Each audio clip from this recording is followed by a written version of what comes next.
All right, my man, Coach Davis. You finally made that trip out here to OKC, and you got a hell of a journey to talk about, man. But I want to talk about from the roots, man. When did the ball first start bouncing for you?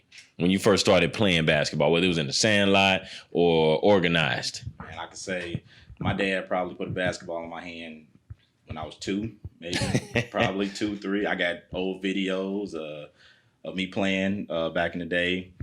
Just dribbling basketball, a little Fisher-Price court. Exactly. Everybody had the Fisher-Price court. Everybody had the Fisher-Price joint. So, I had one in my room and, just was playing since I was little. And, I played a little bitty, we called it bitty basketball. It's like a league. Mm-hmm. We start when you like 7. Some start when you 6. Right.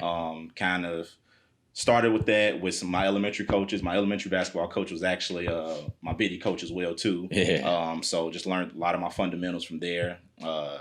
It was fun. I love basketball. It was something I did 24/7. It was hurry up and do the homework and get to playing basketball. The quick I can get my homework done, the quick I can go outside and play basketball. So actually the house that my dad had when I was little, he's still in that same house right now. And I went back home about a few weeks ago and the court's still there. Old raggedy court, don't even work no more, but it's still there. And I used to be out there all the time, man. Tearing it up. It's just shooting and stuff, and street lights come on, it's time to come in the house. So, that's a fact. I basically say I've been playing since I was little. It was something that I loved, of course, and I very passionate about it. It was a small little guy, about the same height I am right now, man. So, small guy, just, playing basketball and loving it since I was little. All right. Well, was it always only basketball, or did you ever play any other sports? Well, I played. Started off with basketball, then I played baseball, little league and stuff. I was center fielder. Yeah. Growing up, all my friends, we all played sports together. So I basically had the same friends. I went to school with the same friends I had. Playing basketball, playing baseball. So I kind of was a 2-sport athlete. Didn't really play football. I played football 1 year. I think that's when I was in middle school. And you was like, I'm good on it. Yeah, I'm good on football. So basically basketball, baseball. Played that growing up. Very fast, quick. Because I was always small. So I can't be small and slow. That don't work, man. Can't be small and slow. So I played baseball, loved it. Played that until I was little league. Played high school baseball, basketball as well. All the way through? You played baseball through high school all the way through? Well, I played baseball all the way through high school. I didn't play basketball my junior and senior year. Really? I didn't play. It was some stuff that was going on at home, some personal stuff going on at the crib. I got you. And kind of had to cut off basketball for a while. A lot of people don't even know that story, to be honest with you. Yeah, that's the first time I heard it. Nah, a lot of people, my best friends didn't even know until like we was in college maybe. Really? Some stuff that happened at the house with my older brother and stuff. And, it was around basketball season, and I love basketball, but, I had to stop it at that point and try to get some stuff straight. And then after a while, it was kind of like, I don't really want to do this right now. My love for it kind of just went away a little bit. But I still played baseball because baseball was, late on in the year. That's in the springtime. So you had some time to work some things out. So I started playing, and then I was just like, forget basketball. Like, that's kind of how it was. Like, just young, like, I'm gonna do what I want to do. So I was like, forget basketball, and ended up finishing playing baseball my senior year, and then went to college. I was supposed to go to college to play baseball in college. And I was there. I was in Mississippi, and I got out there, and it was nothing out there. And I'm like, I can't do this whatsoever. What town was it? I was at Mississippi Valley State. I don't remember what the name of the town was, to be honest with you. I can't remember, but I was at Mississippi Valley State. Went out there, met the coach and everything. They had like a little summer program that I went to. Me and one of my other classmates. Actually, we played baseball together too. Was going out there to play baseball. He actually stayed out there for a year, and then I just didn't like it whatsoever. And I ended up, going JUCO and playing basketball at JUCO. So that's kind of how that story went as far as baseball. Man, okay, I can remember going through that process of graduating high school and then figuring out where I was going to go to school. I didn't understand the process of levels of college basketball at that time. All I knew was if you were any kind of good, you were supposed to go to Division I right out of high school. Exactly. I didn't know anything about any other level. Exactly. But it's like April during my senior year, around prom time. And I'm like, man, a lot of my counterparts, they getting signed, sealed, and delivered.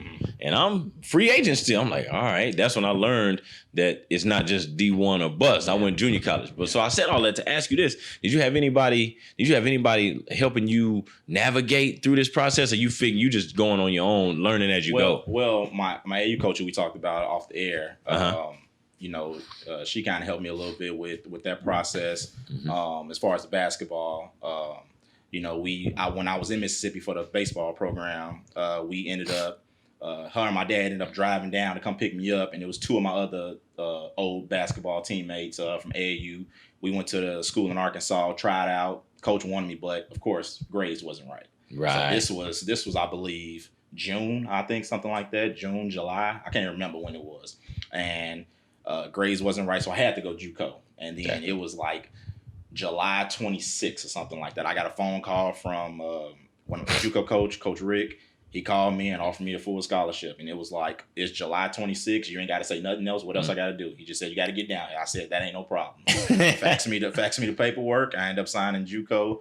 And this was at Lon Morris College. Lon Morris College. What town in Texas is that? That's in Jacksonville, Texas. Oh, whoa! Yeah, I ain't never heard that. I thought all I know is Jacksonville, Florida. No, so it's actually two JUCOs. Lon Morris College actually closed, I believe, in like 2012 or 13. So I was there from 2008 to 2010. All right, and it closed, and like I said, it was Jacksonville College, which is still open, and then it was Lon Morris College. And the head coach was Dale Dotson, and then assistant coach was Rick Dotson, which I still talk to Rick to this day. I actually saw father and son? Father and son. Yeah, that's dope, Dale Dotson and Rick Dotson. I actually talk to Rick Dotson all the time. He's actually the AD at Texas Wesleyan now. Yeah. And then Dale Dotson, it was my first time seeing him. I went to go visit him 2 years ago in 2018 before I got the job at Garden City for the first time. I went to go visit him, and it was like I just seen him 2 days ago. He was like, what's up? We get the communicating stuff talking, man. And he was, outside my dad, he was like another father figure for me. Like, I was in high school. I never forget. I said, hey, like, man, I want to get out of Gary, Indiana. Like, I want to go far. Well, I didn't know that Jacksonville, Texas was 15 hours away, and it was far. But I mean, he took good care of us. It was fun. My freshman year, we was pretty good. My freshman year, ranked, I think 17th in the nation at the highest. We had a bunch of guys go D1. Good school. I was actually supposed to leave after my first year, but I wanted to stay another year. I ended up staying another year, and the second year wasn't as good as the first year, but I learned a lot from JUCO, and I think that's a lot of reasons why I would like being a JUCO coach now, because from what I learned at JUCO. For real. Now, when you say your second year wasn't as good as your first, did you mean as a team or individually? As a team. As a team, we went, I believe we was like 14-16 or 16-14. The first year we was 26-6. Oh yeah, that's hard to top right there, bro. So I mean, we had some returns, of course, but we brought in some new players, and it was just no chemistry whatsoever. Between the first year's team, we ended up having it was crazy. We had me, my roommate was from New York, and we had a guy from Philly. And then we had about 7-8 guys from Texas. And then we had 3 players from Puerto Rico. And I think we had 1 from Russia. And we barely talked off the court. We kind of had our little groups and stuff like that. Barely talked off the court. Sort of clicked up. But on the court, we was best friends. Like, it was crazy. Our chemistry was just great on the court. Yeah. And it was that's something that I learned, just, hey, don't matter what you do off the court, have your fun and stuff. But on the court, it's business. And that's kind of how we took it. Like, I think that was my coach, my JUCO coach. He won his 400 win that year as well too, and it was a good experience. Like, and I'm going into my next year like what everybody say. Oh man, we was 26. We won 26 games last year. We gonna win 30 this game. It didn't happen like that. It was bad. I mean, we got kicked out of practice. I don't know how many times. It was just crazy. There was just no chemistry there. Would you say that y'all had pretty much the same collection of guys the second year? Well, we had the same collection of guys, and we had some better guys come in. We had some D1 transfers, but it was a lot of just kind of like, let me get mine. Let me get mine. And got a little individualistic. And what's crazy was we was cool. Like, we was cool as a team, but it was just on the court. It wasn't like that. But off the court, it was the opposite of the team before that. Like, we talked more off the court than we did on the court. But on the court, it was like no chemistry whatsoever. Man. So. And that's very telling, dude, because it says basically what you told me, correct me if I'm wrong, for the most part, y'all had the same group back the second year. And it's like you would think that you all learned something from the year before about the bond and everything like that. But then it sort of morphed in the other direction. But I'm going to tell you one thing. You correct me if I'm wrong. I want you to dispel this if I say something off key because, I'm glad we're having this conversation because you played in junior college and you're coaching in junior college. Right. Through my experiences, I'm hearing words like chemistry, which I love. And I know that in order to have a good team, you got to have that. Right. But, man, I didn't get to experience that for real because everybody that was playing didn't want this to be the last stop. Right. And so you would see flashes of how good we could be if we ever just, sacrificed the me for the we. Mm-hmm. But it was always overshadowed and overtaken by everybody's appetite to get theirs so that they can move on and play after that year. Right. Have you experienced that during your coaching days? You just said you did a little bit during your playing days, but in your coaching days, have you experienced that? Well, yes, I have. Okay. It's a lot of it comes down to, us as coaches, just trying to implement that team a lot. One thing that I kind of say, and just from what I learn and what I see is when you're winning, a lot of coaches going to come around. Yeah. When you're losing, they don't want no losers. And that's kind of the same way how I recruit. I'd rather recruit a winner from a team that's, that you might be the 5th best player on your team, but you're a winner. But rather than having somebody that's, not winning that much and think that they better than what they are, well, your team is not winning. So it just, and when even if they got them numbers. Exactly. So even when college coaches come around, 4-year coaches, they want winners, they want one of your best players, but they still want winners. So I kind of tell my team like this year, I tell them like, hey, we win, everybody gonna get recruited. True that. We lose, it's gonna be tough. I'm gonna still do my part, of course, to get you recruited, but you make it easy on yourself if we win. And by us winning, you have to buy in. Exactly. And if you buy in, then we fine, And I felt like, that's down the line, but I felt like that, my team I had this year, we bought in a lot. We bought in, and that's kind of how we had the season that we had, just by buying in. And, of course, you get a bunch of players that's the best players on their high school team. Yeah. And all of them are. Exactly. They play 8-minute quarters, and they averaging 30 minutes a game. Then they get to college and it's like, no, you're going to come off the bench. You're going to play 10 minutes a game. You're going to play 15. You might get in a little bit. It's like they're not used to that. But when you try to explain them and show them how, hey, this is what you have to sacrifice for us to win, then you can win games like that. That's right. And it don't happen every year. Don't get me wrong. True. It ain't like I'm sitting up here saying it's going to happen every year I'm coaching. I'm going to have a year where it don't work out and things like that. But I just try to implement that team, play together and just see what happens. And if it's about winning, it shouldn't be difficult for them to do, you would think. But we're going to get to that. Let's talk back to your playing years. After you finish your sophomore season, all right, at Lon Morris College, you said it was 16-14 or 14-16, something to that effect. So no postseason, I'm guessing. Or did y'all have a berth? I don't know, to be honest with you, I don't even remember, to be honest. Hey, but it's all right. That's over a decade ago. I don't even remember if we had I know we had a postseason my first year, but I know we had a postseason my second year. So okay, so I remember, it says, I read, right, where you ended up signing to Lincoln University in Missouri after that. Okay, how did that come about? Did they come calling or did you have to go shop yourself? Nope. That was kind of a thing where summertime, kind of like how it is now, right. No phone calls. I had a few coaches that was contacting me that was interested in things like that, but no offers and things like that. The same thing you get to this day. Kids need to understand that there's a difference between interest and an offer. Exactly. Interest and offers are two different things. Yeah. And one of my best friends who I played with, AAU with, he was going there to play as well too, and once again, I talked to you about off air, my AAU coach, she has a lot of connections, a lot of ties and things like that. She knew the coach, kind of reached out to me, offered me some money and things like that to go there and play. Went there and, it was kind of like, it was the only option that I had. So, I went there and, paid to go to school there and things, but end up hurting my shoulder in preseason. And then kind of like, it was a guard that he recruited that was pretty good. I ain't gonna lie, he was pretty good and we good friends to this day. Yeah. And I kind of saw myself like, I might not get that much playing time here, and I was like, let me just redshirt this year, But you did that by choice. Yeah, I did that by choice. All right. So I decided to redshirt because I was like, let me just decide to redshirt because I just knew, I didn't want to waste a year of not playing. That was kind of me being young and I would say dumb in a sense like that, but I wanted to play. And I just kind of felt like, my first year, that year at Lincoln, I wasn't going to play. And then I ended up redshirt, and then I ended up, going to Bacone after that the following year. One of my best friends that I grew up with from Gary, he was playing at Bacone. And I called him, and he kind of, helped me out and told the coaches about me, and that's kind of how that happened. Ended up at Bacone. So you didn't play at Lincoln? No, I didn't play at all. I went there and redshirted. Yeah, so I practiced with him.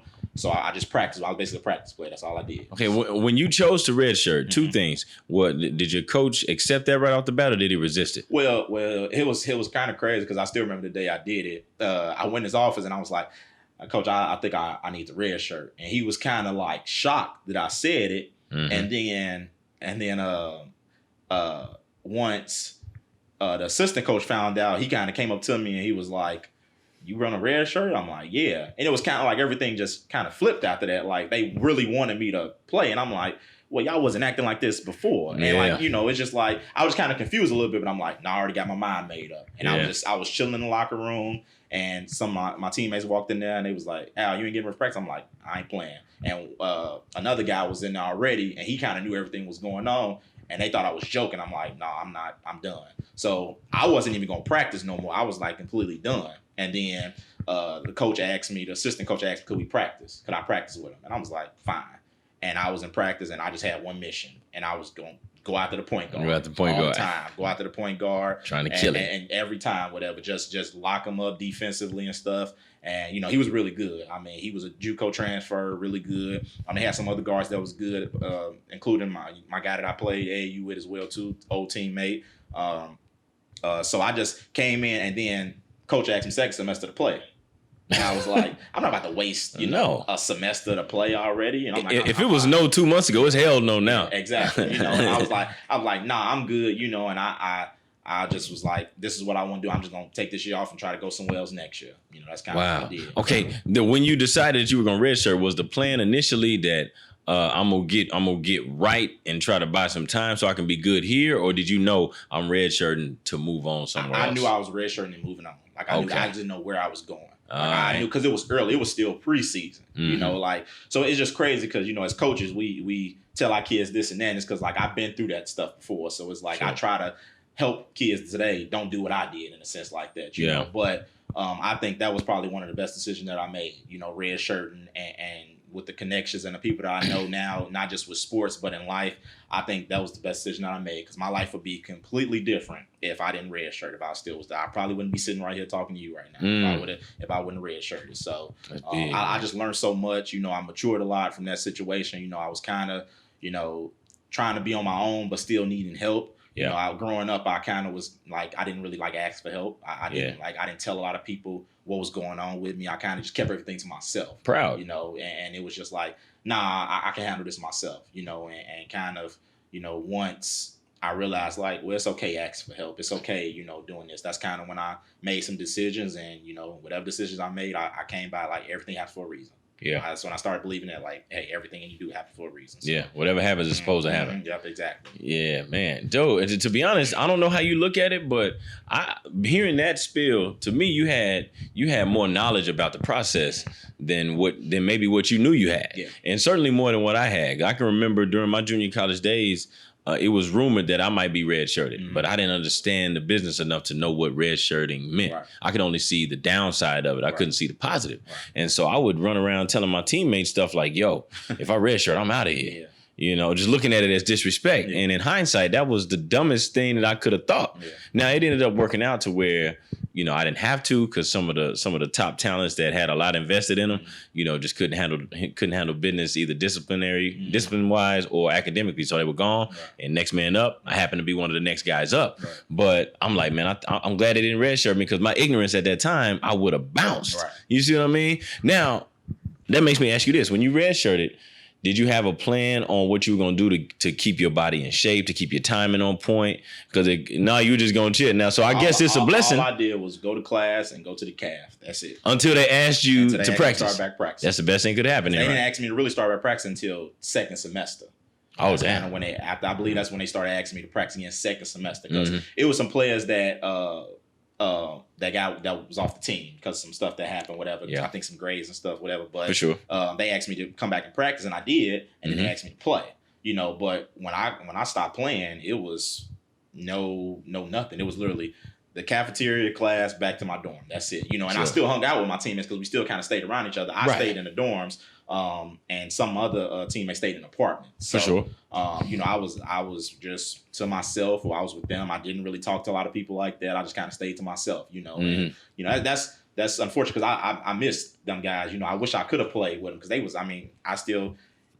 One thing about me, I'm a cool person. One of my other my old teammates, roommates call me a friendly guy, whatever, because I'm cool. I'm always talking and stuff. So, not too many people dislike me, whatever. So whatever decision I make, my teammates still gonna, be by my side and stuff like that. So, I did miss playing with them, but at the same time, it was like, nah, forget y'all. Like, I'm chilling. Like, if y'all need me out, y'all know I'm in my room and stuff like that. But then when I started back playing with them, everything was kind of like, you should come back. And I'm like, nah, I'm all right. I'm good. Let me stick to my guns. I'm good. Yep. I like the way you think. So you transferred and to Bacone College at this point. All right. So what was that like? But mind you, first of all, what year was that when you got to Bacone? So that was 2011. So all right, cool. I was at Lon Morris. That was my first year down there coaching. So we did at the same time. Didn't even know each other. Yeah. All right. Yeah, 2011. All right. And 2011 was when I got there, and the coach, it was a new coach that was coming in, who I ended up working for when I went back to Bacone to play.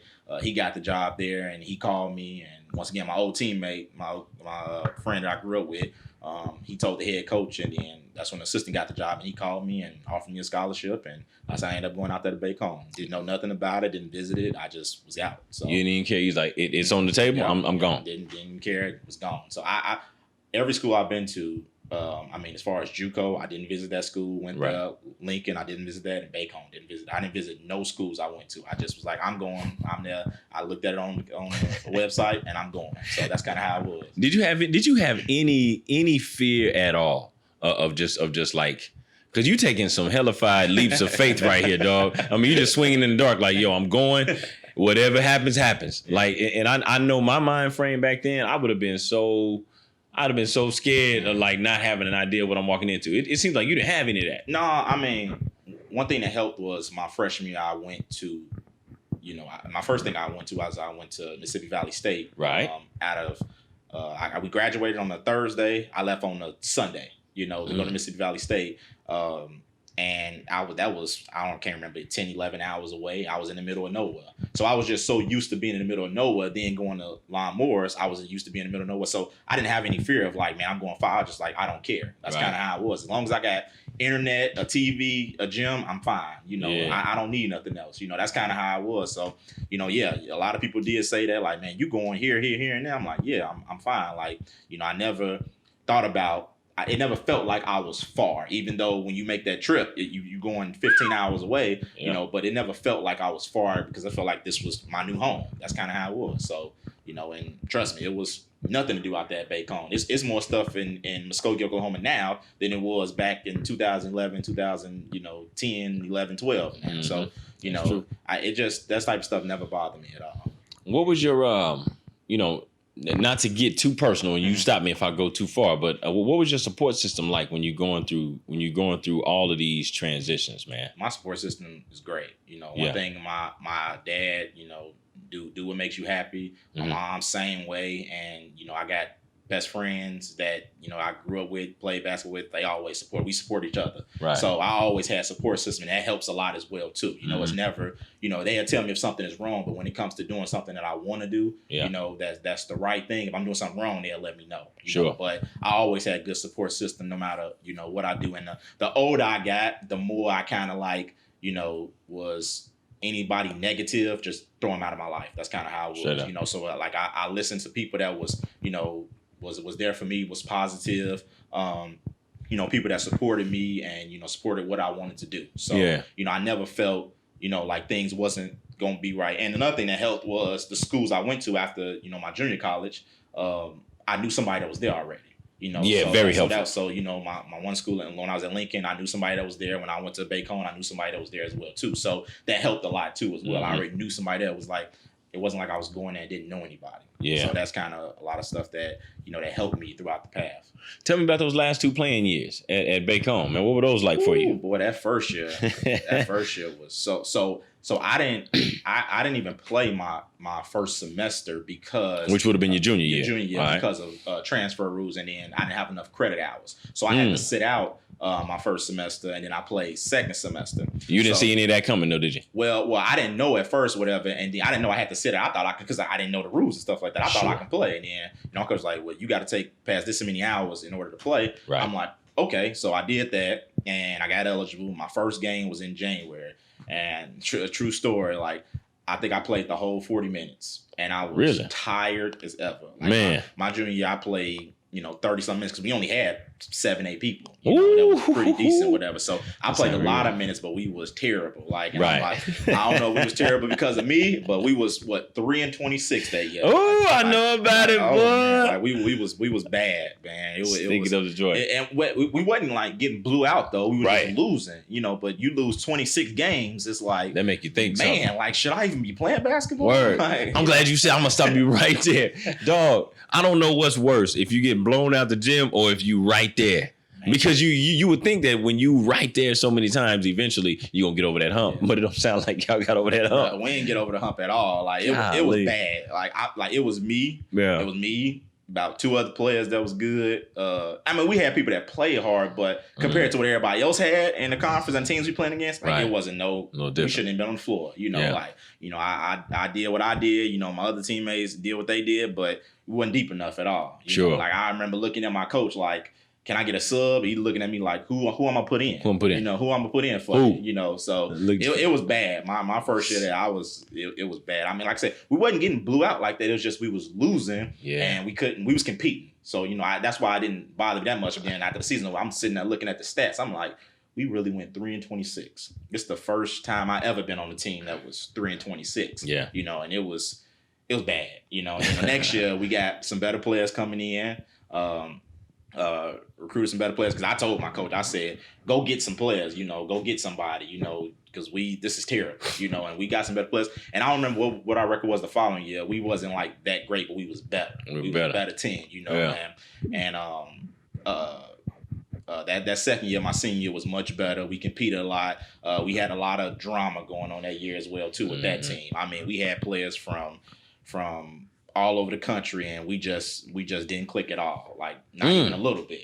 On the court or on a personal level? On the court. Okay. Like, it was just we had so many players that we had this crew. You was from this area. This crew was from this area. This crew was from this area, and it was just no type of chemistry whatsoever. It was worse than when I played JUCO, and it was just a bunch of individuals. Yeah, everybody. But we was all talented though. Like, everybody was just good. We had a lot of people that was not eligible, coming in kind of like how I was my first year there, not eligible. Some didn't get eligible. We had some that was eligible then, wasn't eligible then. So it was just tough, but we just didn't gel that much, and it was, now I'm at a 4-year now. I'm not at a JUCO, no, I'm at a 4-year now. So now it's people like, I'm about to go overseas. I got to get my stats up so I can go these overseas. numbers up. Like, we're losing. I don't understand what y'all understand. Like, we're losing. Like, you're not going to go overseas and we're losing, So it was, but I had fun though. It's crazy to sound like I still,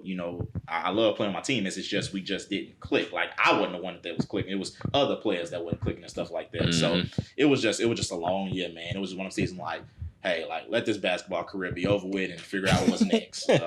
Man, did you ever have a moment during those 2 years where you had to do some soul searching and be like, okay, it got so bad to where you got numb to losing? No, not necessarily. So you were still able to be upset after all them losses? Yeah, like, I admire that, like, bro. it was tough, but we was competing though, like, right. And I was also, like I said, we wasn't deep in anything like that, but I had teammates that I enjoyed playing with, but we was just losing. And it was just other teams that was just better. Like, I give teams respect where respect is due, credit where credit is due, For sure. It was just teams that was better than us. It was, like I said, you compete, and I can live with competing and losing. What I can't live with was you just going out there and getting blown out. I'd rather lose by 2. You know, a lot of people it's the opposite. Some people say they'd rather, lose by 30. I'm not like that. I don't want to. You might as well don't show up. If that's the case. At least when you lose by 2 or 3, you're learning something. You ain't learning anything by losing by 30. There's no suspense in the 30 piece. None at all. So, that was kind of some things that I learned, and that's kind of what I, take into coaching today, as far as, you go out there and compete every day, no matter how good you are. You go out there, or how bad you might look, you go out there and compete all the time. So. That's a fact. And when you go for it with everything you got, you give yourself at least 50% of a chance of it working 50, out. If you laying eggs, 0. I'll take 50 over 0 any day. All right, so what happened after your senior year, man? Did you go right into coaching, or was there a stop in between? What happened? So after my senior year, I believe I was working for the water company in the summertime. Still in Muskogee? No. Okay. When I went back home for the summertime, I believe like my junior year. I don't know if it was my junior. I think it was my junior year. I believe I was working for the water company. Kind of backtrack. I was working for the water company. Making good money, and then I believe after I was done playing, I had to go back for a semester. But I had started coaching AAU as well too. So back in Indiana. But I had to go back to school for a semester to finish my degree. So when I went back that semester, I was a student assistant for the women's program. Sure. So I was a student assistant. That was kind of my first time, getting to feel of college. But this is also, people that I was just riding on the bus with. Now I'm trying to tell you what to do basketball wise and stuff. Exactly. Like that. And I was a student assistant for the women's program because my AAU team I was coaching for was a women's program as well too. So I started doing that. And then, after I graduated, after I finished in December, I ended up getting a job at Enterprise. But when I was working at Enterprise, I was still coaching AAU as well. Yeah. So I was it was Enterprise, AAU. That's all I was doing for about 2 straight years, whatever. And then I ended up, coaching AAU for that was probably, year 4 or 5 or something like that. And I was like, I think I want to get into college level. It's kind of, because, you coach AAU, you go to these events and stuff like that. You see all these college coaches, and don't get me wrong, like, you see all these D1 coaches, you go here and go there, and it's like, man, like these big time coaches that you play in front of or you coach in front of and stuff. So I was like, I want to get on the college level. Didn't know how I was going to get there, but, I wanted to get there and stuff. So, that's kind of when I believe we had a tournament in Houston. I think it was like Memorial Day weekend. We had a tournament in Houston, and I ran Kingwood Classic. That's what it sounded like. It might have been the Kingwood. I can't even remember. I know that was going on there in Houston, but it was like Memorial Day weekend. It was something that we went down there to, and it was a coach from Dominican. She was there, and she was there watching. And it wasn't like I walked up to her and said, "Hey, let me get a job." It was like we just was talking, just having a normal conversation, and then. I don't remember what I said. I said something like, I kind of want to get into college, but I'm not sure. And then she was like, well, I might have an opening, but it wasn't like, I was asking for a job. It was kind of like we was just talking. Mm-hmm. And then I said, well, I'll think about it and stuff like that, when we exchanged numbers. And about 2-3 weeks later, she called me and said, I got a job for you. It's part-time. It was a massive pay cut from working in Enterprise. But I felt like that's what I wanted to do, and I had this is where kind of the support come in from your friends and stuff. And I talked to one of my friends, and he was like, hey man, have faith and do what you got to do. And I literally was like, okay. And I called her back, and she offered the job. And I mean, it was like $6,000 part-time, But what helped me was I was still staying with my dad at the house. There you go. I had some money saved up. I was stupid, of course, sometimes, using credit cards and stuff like that. Just, made a couple young mistakes. Yeah, just doing dumb stuff, whatever. So, but I had some money saved up, and the job was in Chicago. So it was about a 45-minute to hour drive every day. I was only part-time. I didn't even have to be there every day. I started in September, so I ended up resigning from my Enterprise job. And, this was a $40,000 pay cut, so I ended up, but it's something that I wanted to do, and I did that. And, I was there every day, and like literally I didn't miss no practices. I was there every day. I missed one practice when we had a game that night, I believe, or we had practice that night, and it was snowing the next day. And I called my coach and I said, I'm not going to be able to make it in the morning, because it took me like 2.5 hours just to get home. 45 minutes. Yeah, from 45 minutes. That's how bad it was. Oh yeah. So that was the only practices that I missed, and I took it like it was a full-time job, and I was there every single day, learning, trying to do everything I could do to just learn, being my first time, being my first college job. So man, it was crazy that first year. So people need to hear that though, because like not only yet another leap of faith that you took. When you said $40,000 pay cut, I felt that in my stomach. Boy, like God, dog. But thank goodness for having that support system, folks that can hold you down. Yeah. But I think the biggest thing out of all of that you said is that you were able to realize an opportunity that didn't necessarily have a dollar amount attached to it that was sexy. Yeah. You know what I mean? You just say, yo, this is what I want to do, and this is what it's going to take to do it. Bam. And you didn't treat it like it was part-time. Yeah. Man, that's dope. But and these are women, right? I'm trying not to say girls, women. Yeah. All right. Was it a big adjustment in your mind that you had to make when it came to instructing women? Because I know me, when I first started coaching girls, that's what I started my career coaching. Mm-hmm. And I can remember walking on eggshells for a little bit thinking, okay, how do I communicate? Mm-hmm. Do I need to be like nicer? Do I need to be softer? And that's such a misnomer, man, because it took me maybe about a week and I saw my head coach, my boss, just rip into one of them. And I'm like, oh, we're going to be good. You know what I'm saying? How was it for you? Well, like I told the first time when I was going back to AAU, it was a little different because I was 21, 22, somewhere around there. Yeah. And I'm coaching, women that's 17, girls that's 17, 16, 15. I was like, I don't know, this is what I want to do. But, within the practices and things like that, that's kind of when, you talk to them and you coach them and it's like, okay, they listening. Because that's the first thing I felt like I wasn't going to be respected. That's kind of how I was at first. Because you're so young? Because I'm so young. I'm like, man, who are you talking to? Like, you don't know nothing, whatever. But, I earned their respect, just by showing them, just basic fundamentals and things that I learned and stuff like that. And then when I got to the college level, it was kind of, the same thing and stuff. Because, I didn't act their age or whatever. I acted older and stuff like that as well, too. I was, more mature and, just, help them out as far as basketball. So I never really, when I got older, I didn't even look at that like that when I got to Dominican. I kind of looked like, I'm your coach. This is what we doing. This is what I'm here to help you with and go about it that way. So that's kind of how I took it. And that's how I take it to the day, So how long were you there at Dominican? 1 year. Yeah. I was there for 1 year. And then, wow. Like the same year that I was, that I got the Dominican job. That's when my coach that I worked for at Bacone, he got the job at Bacone on the women's side. Mm-hmm. And he wanted me to come with him that first year, but it was only part-time. Yeah. And I was like, I'm not going back to Oklahoma for just being part-time, whatever. I got so that's 15 hours, dog. Not 45 minutes, 15 hours. Yeah, I'm not going back on be part-time. So literally the following year, it opened full-time. And I called him and I said, I want this job. I want to come work for you and, work some stuff out. And I got the job there. And I worked under him for 2 years. And that's my mentor. So he kind of like, he is a mentor to me. Right. When my dad don't answer the phone, I call him next. So I like that. That's kind of how it is. I worked under him for 2 years, named Josh Nichols. Worked for him for 2 years. And like I said, he kind of taught me a lot of stuff about the college level. Right. My coach at Dominican, she's actually a D1 coach right now. Gabby Johnson. You know where she's at? She's at Valparaiso right now. Oh, there you go. Yeah, she's at Valparaiso right now. So she got a D1 job about 2 years after I left. She kind of taught me, she was the first college coach I had. So, I learned a lot from her, just how to run a program in a sense like that. It was no athletic scholarships. So it was all academic. So, I learned how to recruit in that sense as well, too. The assistant coach that was there, he's at a Division II right now as well, too. I learned a lot from him. And, I kind of took what they taught me and kind of took it to Bacone with me as well. And then, I ended up getting a job at Garden City as an assistant coach, and that's my first JUCO that I was at. So I learned a lot from her as well, too. You had two 4 years, right? Both at the NAIA level?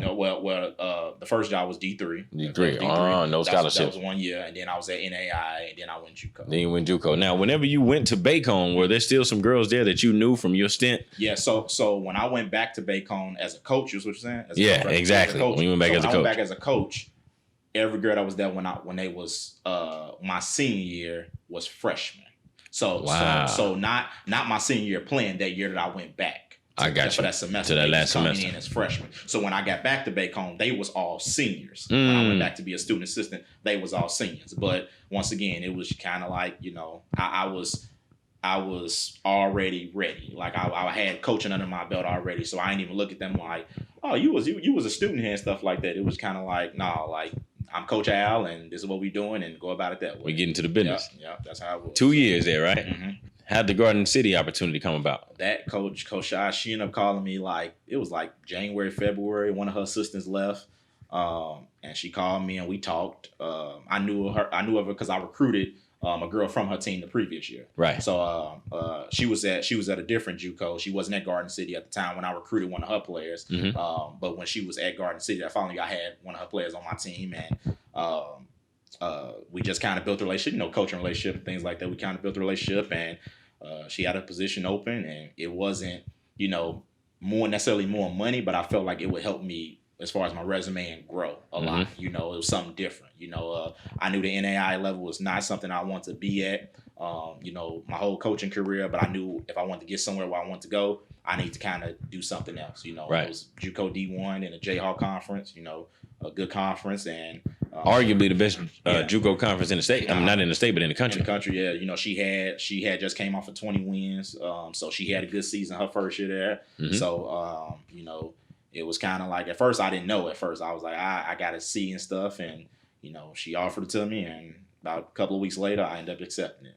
I ended up going there. So and you only there for a year, right? So you're doing a lot of moving, man. But what was that? What was that squad like, man? What was that team? Do you remember anything about it? Yeah, I do. We had a good team, but it was we had a lot of freshmen that year. We was on true freshmen. Yeah, we had some. I brought one freshman that I had out of Oklahoma City. I brought one freshman that I had that was recruiting. I knew I probably couldn't get at Bacone, but I knew I can get at Garden City. So once I got a job at Garden City, I, talked to high school coach, talked to her, and she ended up signing. She was pretty good, all-conference player.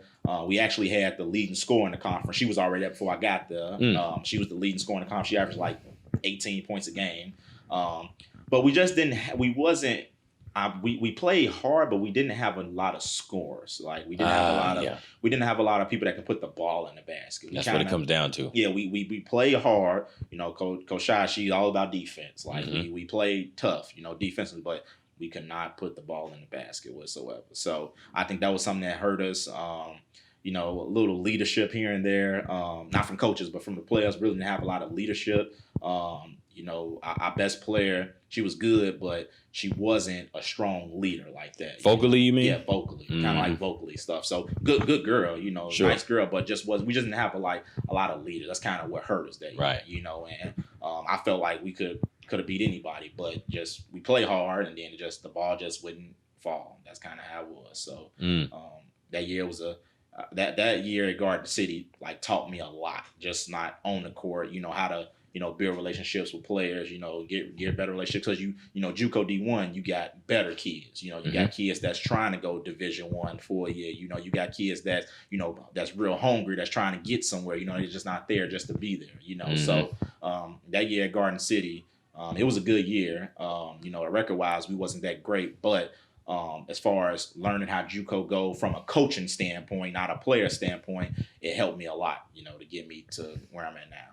You still maintain any relationships with any of those girls that you coached? Yeah, I mean, that's the best part, ain't it? I try to keep good relationships with most of the kids I coach, man, because that's I tell people to this day, I'm just not a women's basketball coach.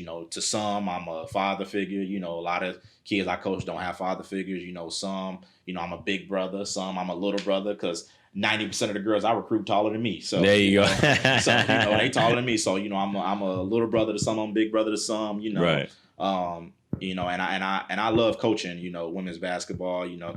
Coming from just where I'm from, Gary Yanda. Growing up, a lot of girls basketball get overlooked. It was growing up. It was a lot of just about the guys and stuff like that. It wasn't really a lot of women's basketball getting college opportunities and things like that as well. So and it wasn't because y'all didn't have players that were capable. Is that what I'm hearing? Yeah. Okay, I got you. So one thing when I started coaching AAU, most of our players was from where I grew up at and stuff like that. So it was kind of in a sense coach women's basketball, not just because of the area you grew up in, because just not my area, but a lot of areas, they just get overlooked. You can, if no matter what high school you at, you can be the best player on your high school team on the men's side and the best player on your, on the women's side, but the guy gonna get more recognition than the women do, and that's just how it is. So a lot of people think that I coach men's sports. I'm like, no, I coach, women's basketball and things like that. Like I never coached men's sports to this day, you know, but speaking of that, I'm still a mentor though for the men's team. Right. You know, every college I've been to, I worked at, whether it was Dominican, I'm cool with the men's basketball team. You know, I go to Bacone. You know, I was a player there, so of course, I'm coaching women, but I'm still cool with the men's team that's there. You know, I recruited one of their best players on the men's side. You know, my second year there. You know, I recruited a guy.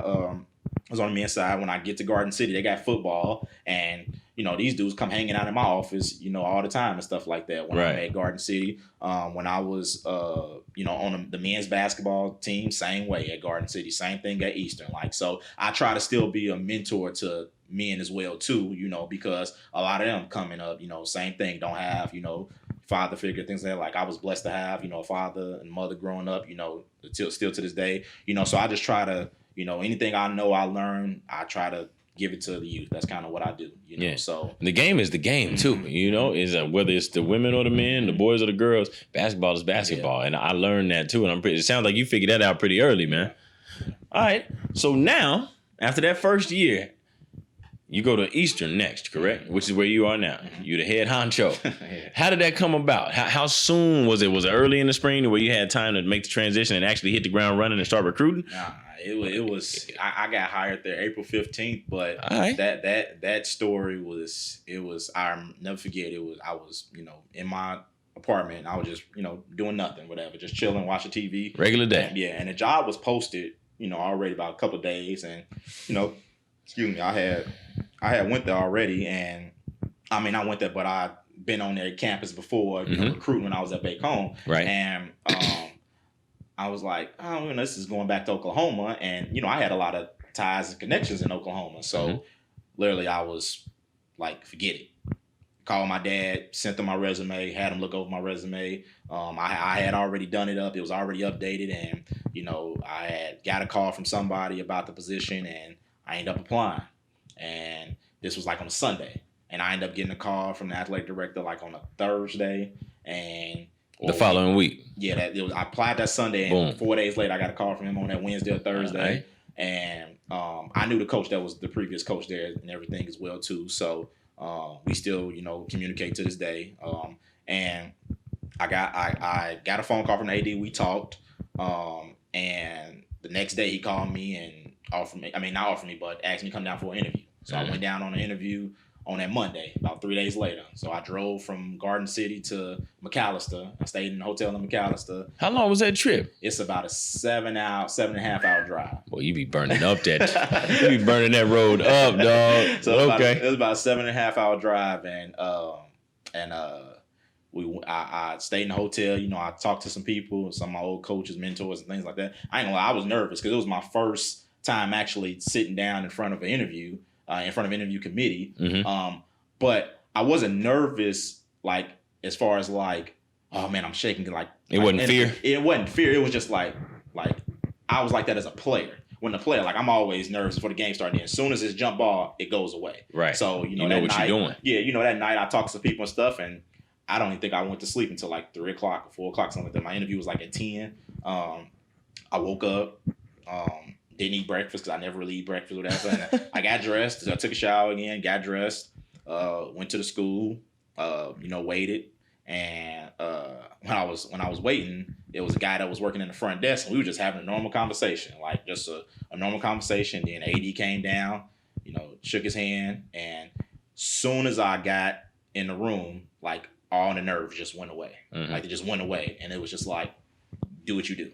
And it was kind of like, like if I get it, I get it. If I don't, I don't. But like they gonna know, what I'm about, what I'm trying to bring to this program, what I'm trying to change, and what I'm trying to do as far as building this program. So gotcha. I went in, and my biggest fear was talking too much. That was because I can talk all day. Right. So I love recruiting. Same I can talk all day. So I did that, and after the interview, I ended up driving back to Oklahoma City because Oklahoma City 2.5 hours away from Wilburton. I stayed in Oklahoma City that night because I didn't want to go back to Garden City. So just to kind of think about some stuff and talk here and there and stuff, and talk to some people, and then I went back. So that was a Monday. That was a Tuesday.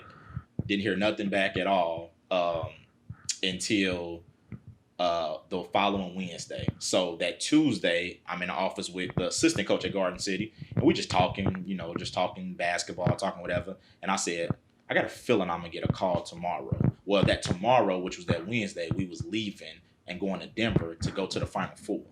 So we was leaving to go to Denver and go to the Final Four. So I just said, man, I got a feeling I'm gonna get a call tomorrow. And she was just like, well, if you get a call tomorrow, what you gonna do? I said, if I get a call and they offer me the job, I'm probably not gonna go to the Final Four because I know I'm gonna be recruiting. Like my whole mindset ain't even gonna be thinking about that Final Four. Right. And that Wednesday come, my head coach come in the office because I didn't tell her whatever. Like she knew because I knew my sister gonna tell her. I mean, she knew I applied for the job and stuff like that. But she walked in. The first thing she said, she was like, "Kelly told me you're gonna get a call today," and I was like, "I just got that feeling I'm gonna get a call." And then she was like, well, "What you gonna do?" Like shit, the same thing the assistant coach said. And I was like, "Man, I don't know." I was like, "I probably ain't gonna go to Final Four." She was like, "Well, whatever happens." She's very supportive. She supported me throughout the whole process and stuff that. So, literally about 20 minutes later, I'm walking the baseball office and I'm talking to them. My phone go off. It's an Oklahoma number, and I'm just like, I only know this area code from one place. So I answer the phone. It's the AD, and he offered me the job. And right there, he called me and stuff, and he offered me the job, and went over everything, of course. Then he offered me the job and stuff, and then I was looking for one answer, and I got that answer, and he wanted to know a couple of days later, and I told him the next day, and told my coach, that same day that I was accepting it, didn't go to the Final Four. And I literally left. That was on a Thursday when I told him. The following Friday, I left and went to Wilmington, Oklahoma. And it was just recruiting. I brought in 14 new players. I didn't bring back nobody from the previous team. Straight up. Yeah, just clean house. Clean house. How does that look, man? I mean, how did you go about that? Were there any meetings? Did you bring them in and say, "Listen, I'm not going to be moving on"? I think to be fair, okay. I think that a lot of them didn't want to come back. And in a sense, that makes it easier. Yeah, that makes it easier for me. And I have a different style of play that the previous coach was doing.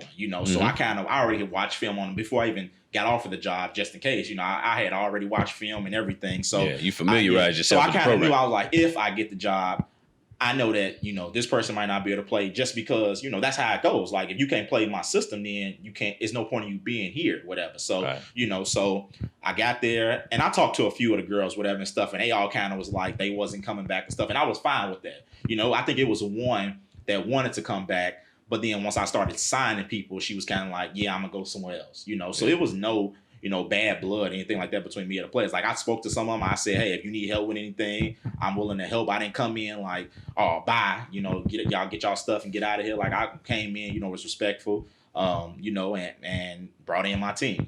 Right. And that's kind of how it was. And it was a long year. So it was a long year. First year, it was a long, good year. We finished 19-12, finished second in the conference.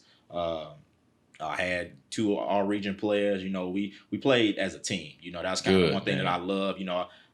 My first year, that first semester, this past year, of course, the first semester, it was us trying to get to know each other because I had 14 new players. Me, my assistant coach was new. We all was new. So at that did you get to hire your assistant? Yes, I did. Okay. Yeah. So who was it? Tashanya Edwards. So she actually from Oklahoma City. So I hired her, and we just was like, hey, like this first semester is gonna be tough. We finished 9-7 first semester, and then we ended up going 10-5 second semester. So and I mean, did a good job. They bought in. That's one thing I would love about this team, my first year team. They all bought in. I lost one of my best players the second game of the season, the injury, and I had to kind of change everything up because she was a stretch 4. She was averaging like 16 and 8, and I had to change a lot of stuff up. And that kind of hurt a little bit because I was like, she was not only was she one of my best players, she was the hardest working player as well too. On top of that, so like you kind of feel bad, like you work this hard and you get hurt. So as a coach, I didn't play for some coaches that when you're injured, goodbye. So ain't nothing else you can do for me. And like that's how it is some places, but I couldn't do that. Like my pride wouldn't let me do that. So I wanted to make sure that she was still a part of the program. Still around. Like, hey, you still traveling. You still, gonna come to games. I still want you at practice. I basically want you to be another coach. And then she stayed around, and she talked to the players, and she kind of calmed me down a lot sometimes when I was on the sideline going off and getting stuff. Fired up. So my first year was nothing. We achieved way above and beyond than what anybody expected. Like I said, they was 8-22 the year before I got there, 8-21 the year before. We was 19-12, so doubled the wins the first year. But that all happened because they just bought in. My team bought in, and we was defense. What's crazy was we led the conference in scoring, 78 points a game, but offensively, oh my God, it was just terrible. Like I only really had like 3 or 4 scores. Right. Everybody else had to get the scraps. Yeah, but we played full court defense. We pressed a lot. Right. Our defense was on point, but it's just the ball we just couldn't shoot. And that's kind of and then I ain't gonna say couldn't shoot. It was I only had like 3 or 4 scores. I got the job. April 15th. And I brought in this whole team. From April 15th to July. Right. So it was. I got some good players. I got some role players here and there, but that was kind of the struggle that I had my first year, just making sure like, all right, I'm gonna get some players that I normally probably I ain't gonna say wouldn't get, but I just need them to understand what their role gonna be. And if you do your role, everybody had a role. And if they do their role, they fine. That's every team. That's if you play a role, you good. And some people, they good in high school and they can't just adjust to the college, whether it's too fast, it's maybe, not their style, and that's okay, I believe, JUCO is a grind, JUCO is you got to come in JUCO and you can't just be in your dorm room every day. You got to be willing to work, get in the gym, and that's kind of what I get credit to, my All-American that I had this year, because she didn't come in as All-American. She played on a good high school team. She had 2 or 3 players that went D1, but she stayed in the gym 24/7. I mean, she was in the gym more than my girls' team and the guys' team combined, and that's why she, was an all-conference player, all region, All-American, All-Star, and she does what she's supposed to do, and she getting D1 offers right now. I got it for another year, that don't happen too often where, they come back and stuff. So, my first year was fun. I learned a lot. It was my first year being a head coach. I kind of learned some things. Taught me what not to do. My biggest thing as far as, college and JUCO, what, I want a lot of people to understand is like, JUCO just ain't for people that got bad grades. A lot of people think that JUCO Great point. You got bad grades. Like, no, like my team GPA was a 3.4. It's not out yet, but I believe I will have 7 academic All-Americans. And when you have academic All-American, I mean, they got a 3.6 GPA or higher. Well, I had a 3.4 team GPA. We had 3 that's got a 3.6 or higher. And I got about 5 that's a 3.0 or higher. So, it's just not about academics. We do study hall. We do, community service and stuff like that. So my main job as a JUCO coach is not just let them come in, play basketball, go back to the room and do whatever. Like, it's to help you grow as a young adult. Right. If I can, bring you in my office at the beginning of the season and see how they are when they first get here, or just recruit them in the summertime. It's just, they so used to, just not my players, a lot of people in general just so used to, mom and dad doing everything for them, and stuff like that. So, I try to, explain to them like, hey, you got to do this on your own. You got to handle your business on your own. And when you do that, you're going to better yourself, so that's kind of why, this team that I got this year, very special. My first year team, they was mature, they handled their business, didn't get in trouble a lot, didn't get in trouble really at all. They just did what they supposed to do. And that's why we had a good season like we did. It ain't too many teams that come from, bringing in a whole new team, whole new team, new conference. Not a new conference, but in a conference, and you finish second place, and you finish last the last 2 years. I had no thoughts in my mind I was going to finish second. I wanted to finish, top half, but I didn't think I was going to finish second. Right. But that's all credit to them because they just bought in defensively, and we just played good. Man, salute to you on that, Coach. So, how did the COVID ruin your plans, man? Because obviously it rocked everybody's world. We're still dealing with it and learning a new norm in terms of how we living out here. But how did it affect you and your program, and what your plans were in the spring? Well, our season was over. Okay. So we had just wrapped up our season. We had lost in the tournament. So we was actually on spring break. Yeah. When all this was going on, when it kind of first happened and they canceled everything. Right. Now we was about to go on spring break. And I kind of told everybody, basically, this is our plans for off season. I'm going over off season plans, with returners and individual meetings and exit meetings and stuff like that. Exactly. So I didn't even have no thought process of that we was going to close school down and stuff like that. So, this all happened on spring break. And, exactly. We got an email and saying they extended spring break at first, and then, which a lot of schools did, and then they said they got to come back and move their stuff. So, my main focus at that time was like safety. You know, at times like I can only control what you can control. So I'm not going to, you know, throw a fit about, you know, this and that when, you know, my season was finished, but you got baseball and softball that had to cut their season. You know, they in the mix of their season, whatever, and they got to, you know, stop their season. So everybody's dealing with it. And so everybody dealing with it. So, you know, I'm like, man, I can't work with such and such an off season, but it's some, you know, student athletes that was supporting us. You know, at every game, softball, baseball players supporting us. They got their season cut short. You know, so I had to, you know, be mature about a lot of things, you know, and just make sure that, all right, what do I need to do to make sure that my players are safe, make sure that they finish school, you know, they finish the semester the right way.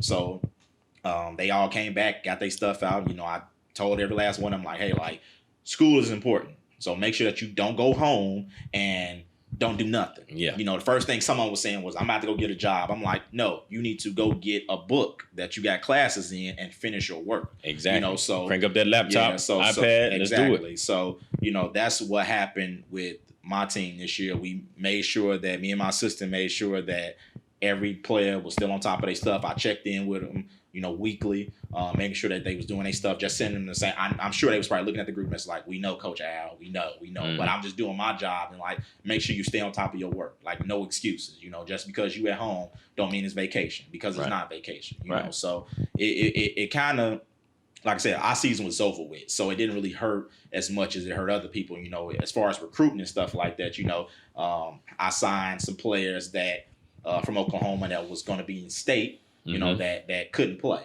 You know, so now it's like, all right, I got to make sure my team is good, but now I got to also make sure that the players that I'm signing, you know, or that I already signed is good as well too. You know, so I reached out to some of my players and, you know, just tried to be there for them in a sense like that. You know, I had, you know, a couple of players that it was their first time going to state, just like some coaches and stuff. You know, you got players that's been playing varsity for 3-4 years, and they 4th year, they finally get a chance to go to state and they can't play. Can't finish. You know, so that was kind of my thing as far as what I want to do as a coach, you know, be there for them, you know, as far as, you know, making sure that they okay. Just, hey, like, they ain't never experienced nothing like this, and neither have I. So nobody. Just, hey, this is how life goes. Sometimes you got to know how to deal with it and keep it moving. You know, that's kind of how it goes. So, and this whole, you know, COVID-19, it also has taught me, you know, a lot just about myself, you know, as far as coaching. I watched so much film. I mean, I probably watched straight junkie. Man, I watch film a lot, but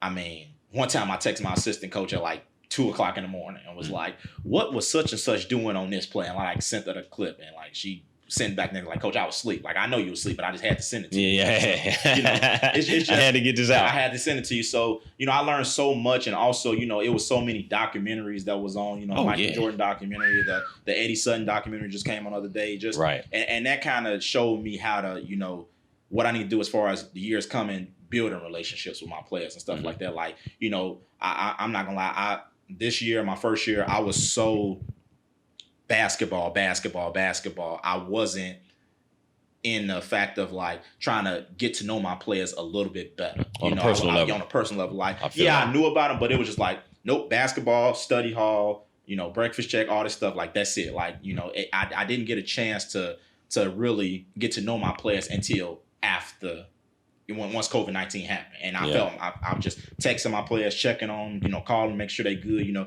the returners, checking on them, the ones that's coming in, just trying to be a better coach as far as, you know, building relationships with my players. And once again, I have a good relationship with my players, stuff like that. You know, they do anything, you know, I ask them to, you know, I'm always there for them. You know, we make sure we go eat at good restaurants and go eat at good food places, whatever, you know, that we can go eat at. Sure. You know, I make sure that I try to be a good coach and be there for them, you know, so that's what I do. But at the same time, one thing that I want to do as a coach and get better at is just being a better coach as far as the players understanding, like, what I'm telling you is for you. It's like to help you. It's not for me. It's to help you. And one thing I say to all my players is, you're not going to know what I'm doing for you until you're done playing for me. That's a fact. You're not going to understand why I'm on you this much. You know, I had a player that came in.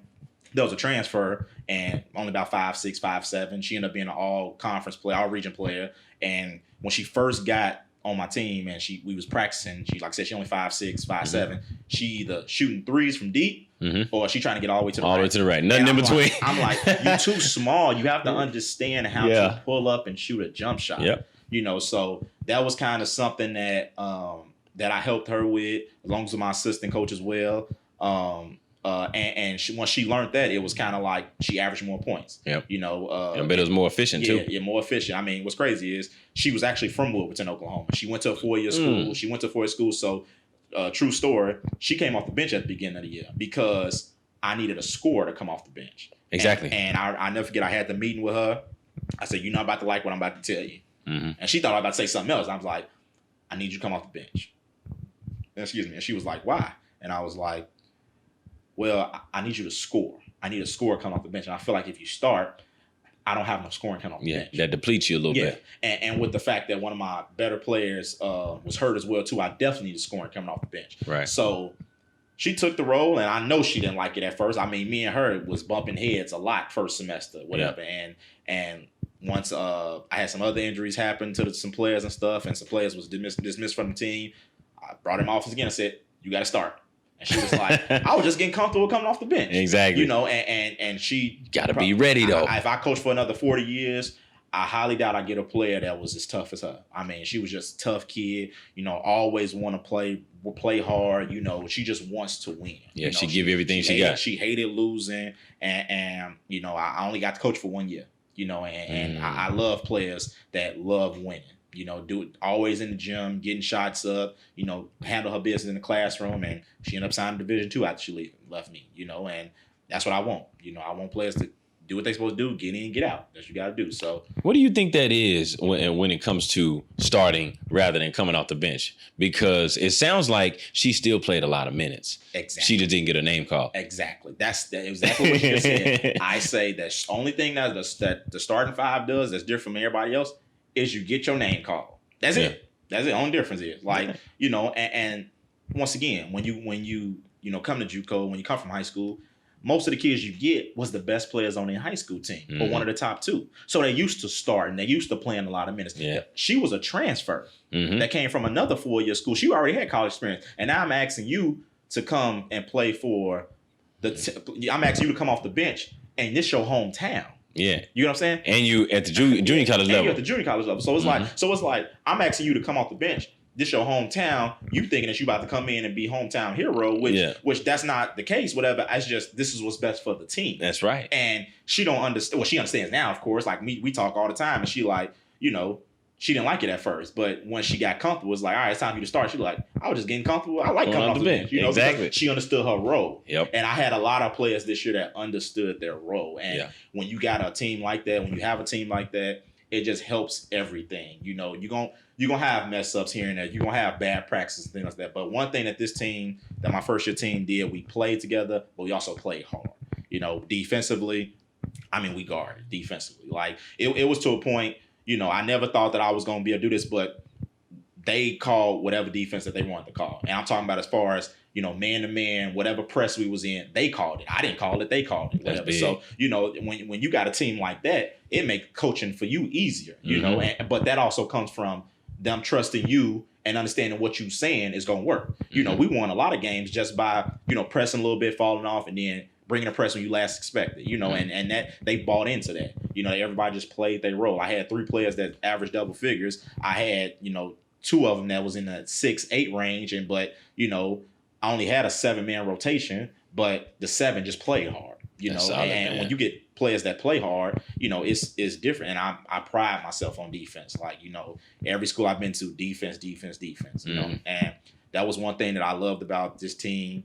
You know, it was every day. Like, you know, some schools don't do it. Every day it was defense every day. And it just that's why I told you earlier, we led the conference in scoring, but it wasn't because of offense, it was because of our defense. Turn folks over. If we can make, you know, I think we shot like 69% from the free throw line. If we can make a couple of more jump shots here and there, a couple more free throws, we can easily average 80.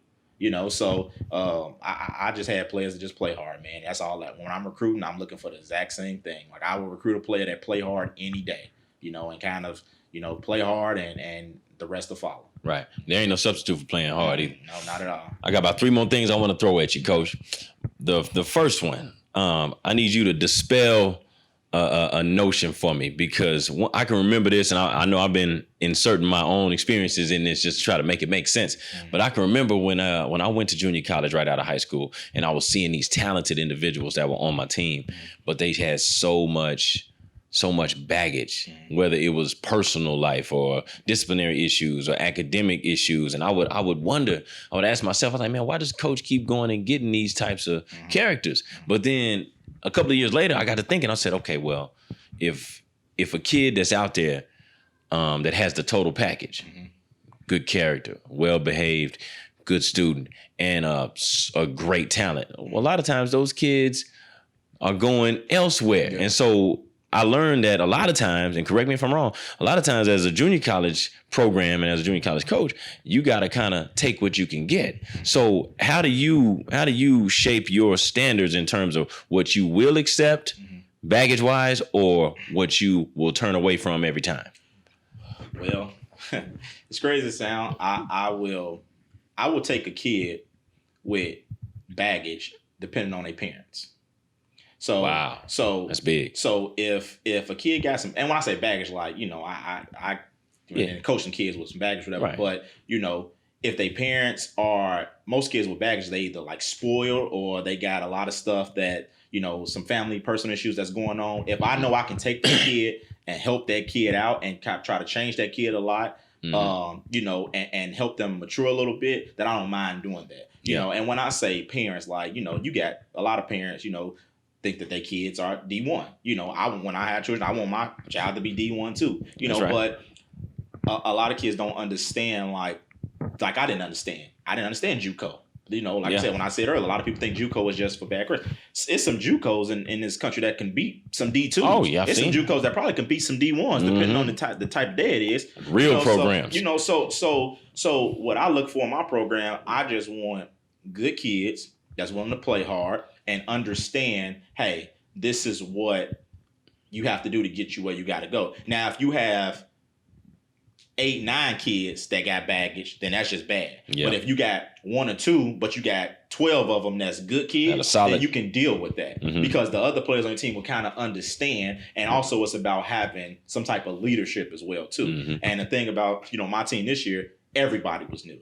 Whether you was a sophomore or not, everybody was new. So nobody knew how I really wanted to play, you know. So, but one thing that my team will tell you, whatever team I have, is Coach Al is about business. And when I say Coach Al is about business, it's handle your business. You know, one thing that we go by is be great. You know, I say that a lot. You know, if you see me walking around somewhere, you say, hey, Coach Al, how you doing? I'm just trying to be great.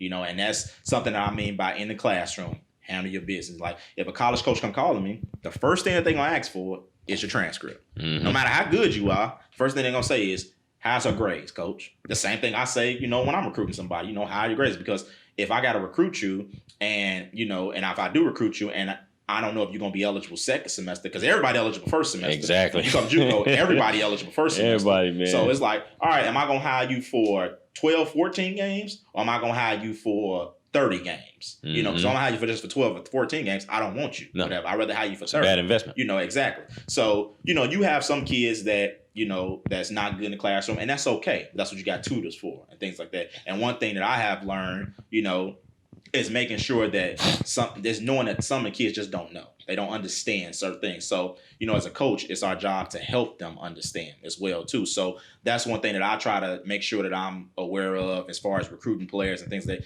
getting to know them. But that's when you get baggage, that's getting to know a player. Right. If a player believes in you and trusts you, then that baggage kind of goes out the window a little bit because they know if you're telling them something, you mean it from the heart, you know, and I have a player like that that's on the team now, you know, that it's not a bad kid, but she might act a certain way with somebody else, but she ain't gonna act that way with me. Right. You know, and it's like, Coach Al knows, like, oh, I can't do that with Coach Al and stuff like that because she know I don't tolerate that. But I have built a relationship with her, and you got credibility. Well, she understands, like, nah, this ain't gonna fly. You know, and I have coached a girl at my previous school at Bacone the same way. Like a lot of coaches wouldn't coach her, and I got to know a little bit, things like that, and she like, you got my back. One of them just texted me a couple of weeks ago when I was at home and stuff like that. Like, you don't check on nobody no more and stuff like that. I'm like, I just called you 2 weeks ago. Yeah. Like, so, but it's just that they understand that you care about them and you love them. So at the same time, it's like they'll do anything for you as far as getting handling their business. That's a fact. You know, and you know, I'd have coached players where, you know, whether it's at the JUCO level or the NAI where their grades wasn't that good first semester, and, you know, we kind of have a talk, and, you know, they get their grades next semester and it's all A's and B's, and they bring me their grades and stuff like that, which I already see them. But, you know, some of them bring me their grades. It's like, hey, I got a B out of this class. I got a C out of this class. I got a, you know, an A out of this class here and there. So, you know, I love, you know, coaching because of those reasons right there. Facts. You know, so when you say about baggage and things, what I'm looking for, yes, I'm looking for a kid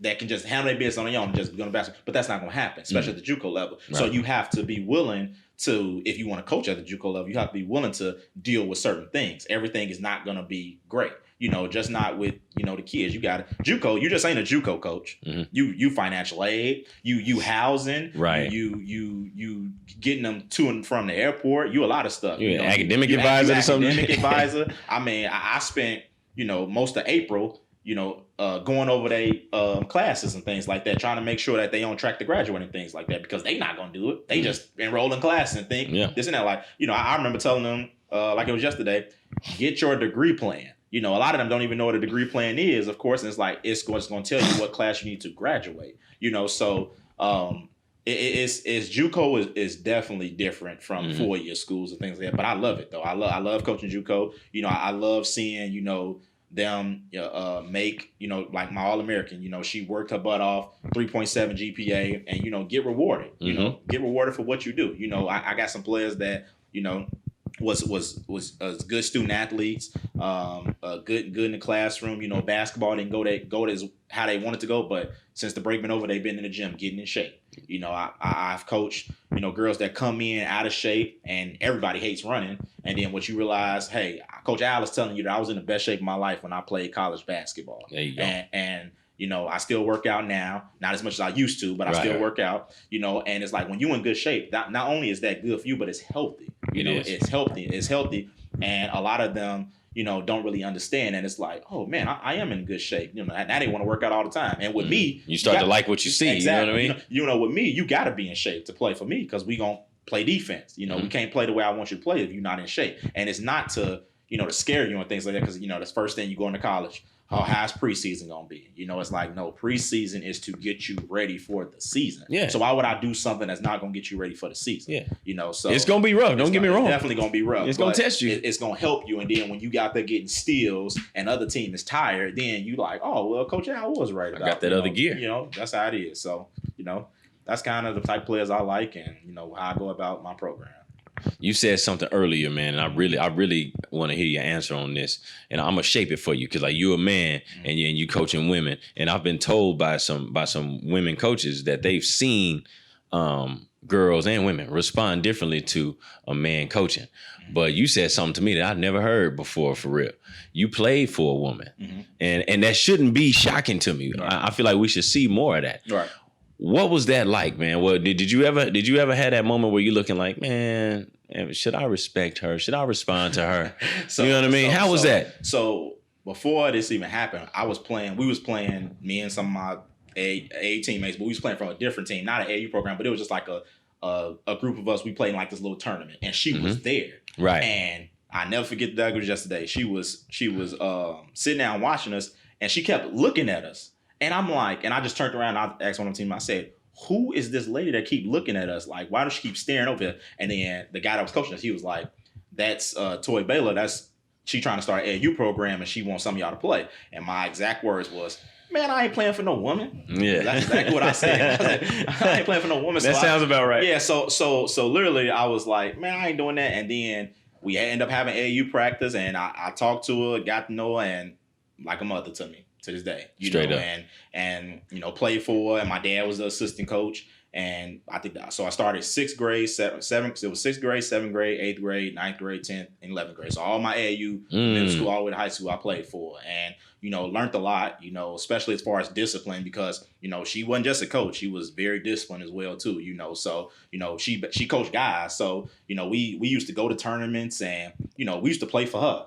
You know, it wasn't like, you know, we was getting disrespected all the time and stuff like that, you know. So like I said, a lot of people would go up to my dad because he was the male and assume that he was the coach and stuff, and shake his hand. And we was younger, so we looked at her like a mom. So we like, oh, we about to blow y'all out. Now, just for that. Yeah, just for that. We about to blow. I mean, we wasn't arrogant, but we was like, no, we about to come and whoop y'all. That's kind of how we was and stuff. And it was good. And like I said, when I got to college and I started coaching women, I went back and coached for her. So, that was how my story went as far as me playing for a woman. And it was fun, it was fun. And she's still coach right now.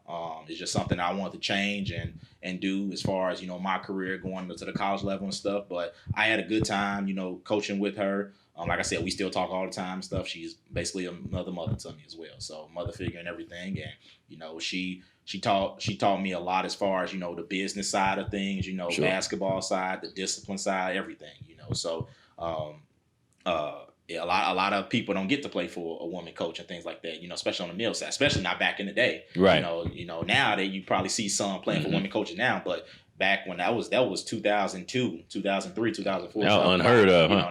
Nobody wasn't doing that back then, Yeah. But was at a house every day, spent the night. All of us was over there. She had the whole team over there. So we all in the living room chilling and stuff, and basically like mother to all of us and stuff. So that's definitely was some fun times and stuff. And like I said, one thing about where I'm from, we all played together. So me and my friends I'm still close with now, we all play AAU together, play baseball together. We still close to this day. So it's definitely a different experience that a lot of people don't get to have. So, but it was fun though. That's a hell of a story, bro. Last but not least, man, it is, what's today's date? July the 3rd? Yep. That's what it is. It's 2-part. I got you. All right. What are you allowed to do now? Because obviously COVID is still popping, and I hate to use the word popping, but it just is what it is. Because the moment we thought things were going to get slightly back to normal, it looks like we're going to shut the door on that. Yeah. So what are your parameters now as a coach, and what you're allowed to do with your program, and how do you anticipate this upcoming team being? What you got coming back? Well, as far as everything happening, they got us coming back. Regular move-in day for us in August. Okay. Now we do have some, rules and things like that, regulation, safety procedures, and social distancing and things like that. Kind of what everybody is doing on the JUCO level and just with any school. Most of my players are home. None of them don't stay in the summertime. Right. I got one of my players live 15 minutes away, but the gym is kind of closed now because they're redoing the floor and things like that. But anyway, okay. So. We couldn't have visitors and stuff and recruits on campus, I think, like till May and things like that. But June they allowed us to, but just keeping social distancing. We are, like I said, our school is doing a good job of, making sure everybody come back safety, have safety measures and things like that when they come back, as far as the dorms and the cafeteria and the gym, everything, just making sure we staying clean and washing your hands and things like that. So I feel like my school is doing a good job at that, with making sure, trying to stay on point with making sure the kids come back safe, because a lot of them been at home, especially, the freshmen that haven't seen campus. I got a couple of freshmen that haven't even seen the campus yet because they couldn't come on visits yet. Sure. So, a lot of them, about 3 or 4 of them probably when they move in, it's going to be their first day seeing the campus. So, we want to make sure that when they see the campus, they know, the parents know when they're dropping your kids off, hey, they're going to be okay. You know? And to answer that question, as far as me bringing players back, I have 5 returners coming back, I believe. And 2 that didn't play. One of them was injured, but the other one was a transfer that I got. But she came in second semester. And then I signed 8 so far. So I have about 13 right now. But have a relatively new bunch again, huh? Yeah, I got a bunch. But I feel like this bunch I signed, of course, I got to see them throughout the whole year. So we should be a lot deeper this year as well, too, as far as bench-wise. You can go past 7, huh? Yeah, I can go past 7, And the ones that didn't play a lot of minutes for me, all my players was good kids. It's just that they just wasn't able to contribute, play on the level, I feel like. So, but this year's team I got coming, I have some pretty good freshmen where, one thing I done told some of my sophomores already, don't forget that you was a freshman playing a lot of minutes. I only had really one, I had a redshirt freshman. But she was basically still considered a freshman because she didn't even play at the JUCO that she was at previously. So, I basically really had one sophomore that played. a lot of minutes. So one thing I told my sophomores this year, like, hey, just because you played a lot as a freshman, don't mean that these freshmen coming in can't play a lot either. So it's going to be a lot of competing this year, which I love. That competition is always healthy, baby. It's going to be a lot of competing this year. It's going to be a lot of us trying to figure out, me and my assistant trying to figure out, we put our team in the best situation to be successful. One thing I do love about the team coming in is that a lot of them come from good programs. A lot of them come from programs where they was probably the only player on their team. But one thing that they have all said was that they want to win. Now, everybody says they want to win until Coach Al is saying, well, you might have to come off the bench. You might have to come off the bench and like things like that. So, one thing that I'm going to focus on this year with me having a deeper team is making sure that, hey, everybody buys in, kind of the same thing. One thing about the team this year, I got a lot of phone calls from some coaches just because we was winning. We was winning. I had a young team and things like that. So we're going to have some coaches watching this as well, too. But I want them to actually watch some good talent and things like that and us playing together because, like I told you, my JUCO, my second year. That second year, we wasn't that good record-wise. Took a step backwards. But we had good players. So I'm pretty confident in my team this year as long as I have to do my part as a coach first, making sure that, we are ready to go and ready to play, and they come in and play hard from day one, and we should be fine. Coach Al, my man, I appreciate you stopping through. Best wishes on everything moving forward, and we're going to be in touch. Yes, sir. Yes, sir.